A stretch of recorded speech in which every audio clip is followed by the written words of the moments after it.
السلام علیکم۔ قرآن کے خلاف بہت سے مورچے بنے، کچھ اپنوں نے بنائے، بہت سے غیروں نے۔ آج کا مورچہ صحیح بخاری کی اور صحیح مسلم کی اس گستاخانہ روایت کے نام۔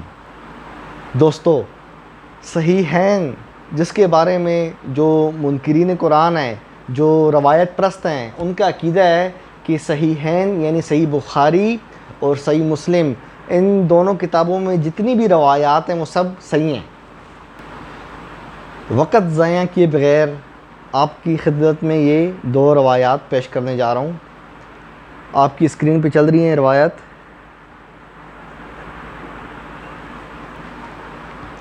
دوستو، یہ روایت آپ کی اسکرین پہ چل رہی ہیں۔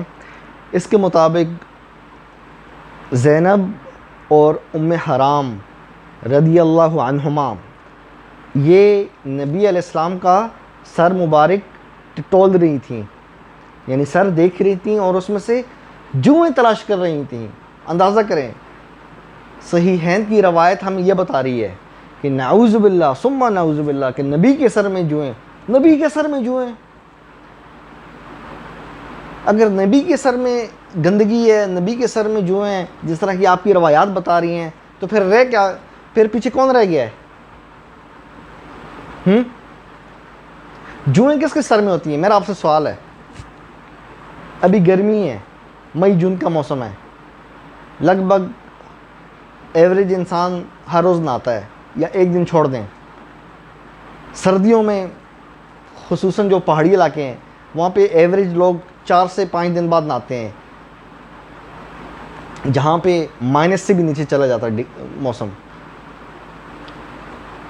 یہ تو جوئیں اس شخص کے سر میں ہوتی ہیں جو بہت عرصہ کا نہایا ہوا نہ ہو اور گندا مندہ رہتا ہو، یہ تو اس کے سر میں ہوتی ہیں۔ اور نعوذ باللہ آپ یہ ہمیں بتانا چاہ رہے ہیں کہ نعوذ باللہ نبی صاف ستھرے نہیں رہتے تھے اس لیے ان کے سر میں جوئیں پڑ گئیں؟ کچھ اللہ کا خوف کرو بھائی، ہیں؟ انجینئر علی مرزا وہ بے شرم آدمی، اور دوسرا بے شرم آدمی مفتی طارق مسعود، انہوں نے عوام میں یہ بات پھیلا دی ہے کہ صحیحین کی ساری روایات صحیح ہیں۔ اب لوگ جب اس طرح کی روایات پڑھتے ہیں وہ چپ ہو جاتے ہیں۔ کیوں؟ کیونکہ ان کے ذہن میں یہ بات بیٹھ چکی ہے کہ صحیحین یعنی بخاری مسلم کی ساری روایات صحیح ہیں، اور اس روایات گستاخانہ روایت کو بھی وہ لوگ صحیح مانتے ہیں کہ نبی کے سر میں جو ہیں، وہ نبی جن کو اللہ نے قرآن میں کیا کہا؟ وَثِيَابَكَ فَطَهِّرْ، اپنے کپڑوں کی صفائی کا خیال کیجئے۔ یہ اسی طرح جس طرح ہم بڑے چھوٹے بچوں کو کہتے ہیں نا کہ بیٹا جب آپ روڈ پہ جاؤ گے نا، سڑک پہ، تو رائٹ پہ دیکھنا، پھر لیفٹ پہ دیکھنا، کوئی گاڑی تو نہیں آ رہی، کوئی گاڑی نہیں آ رہی تب روڈ کراس کرنا، تب سڑک کے اس پار جانا، کہتے ہیں نا بڑے چھوٹوں کو۔ اس کا یہ مطلب نہیں کہ وہ جو چلنے والا کم عمر بچہ ہے 8-10 سال کا، وہ رائٹ اور لیفٹ پہ سڑک نہیں دیکھ رہا۔ ہم نصیحتاً کہتے ہیں، میک شور کرتے ہیں، تسلی کرتے ہیں۔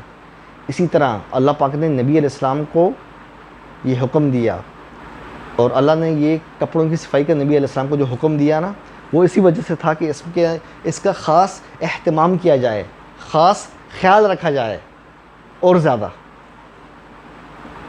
آپ کا کیا خیال ہے کہ نبی علیہ السلام نے اپنے کپڑوں کا خیال نہیں رکھا ہوگا؟ اللہ کا یہ حکم نہیں مانا ہوگا؟ مانا ہوگا نا؟ تو پھر سر میں جوئیں کس طرح آئیں؟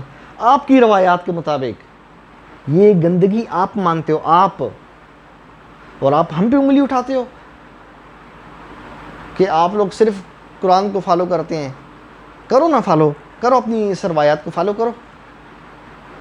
انجینئر علی مرزا اور مفتی طارق مسعود، انہوں نے لوگوں میں یہ پھیلا رکھا ہے کہ صحیحین کی ساری روایات صحیح ہیں، اور یہ روایت کے مطابق ام حرام اور زینب رضی اللہ عنہما وہ نبی کے سر میں سے جوئیں نکال رہی ہیں، یعنی نبی نعوذ باللہ وہ صفائی کے خیال نہیں رکھتے تھے کہ سر میں جوئیں پڑ گئیں۔ اس کے بجائے اگر ہم یہ کہیں کہ انجینئر علی مرزا اور مفتی طارق مسعود ہر وقت سر پہ وہ ٹپا رکھا ہوتا ہے، گرمی کی وجہ سے ان دونوں کے سر میں جوئیں پڑ گئی ہیں، یہ کہنا زیادہ مناسب ہوگا۔ چاہے جائے کہ ہم نبی کی طرف نسبت کریں اور ایسی گندی روایات کو لوگ ڈیفینڈ کریں، کچھ شرم ہوتی ہے؟ زیادہ نہیں، تھوڑی کر لیجئے۔ نبی کو اپنے جیسا سمجھا ہوا ہے۔ انبیاء کے احوال عام لوگوں جیسے نہیں ہیں۔ میں عام ہوں، آپ عام ہیں، ہم لوگ عام لوگ ہیں۔ نبی عام نہیں ہوتا، نبی خاص ہوتا ہے، اللہ کی نظر میں ہوتا ہے۔ انبیاء کو اپنا جیسا مت سمجھو۔ دوستو اسی طرح انشاءاللہ صحیحین کی جو ضعیف روایات ہیں ان کا آپریشن جاری رہے گا، اور ان کا اصل چہرہ روایات کا لوگوں کے سامنے ہم لائیں گے انشاءاللہ۔ قرآن کو کبھی بھی آپ نے چھوڑنا نہیں ہے، دونوں ہاتھوں سے مضبوطی سے تھام لو قرآن کو، انشاءاللہ کبھی گمراہ نہیں ہوگے۔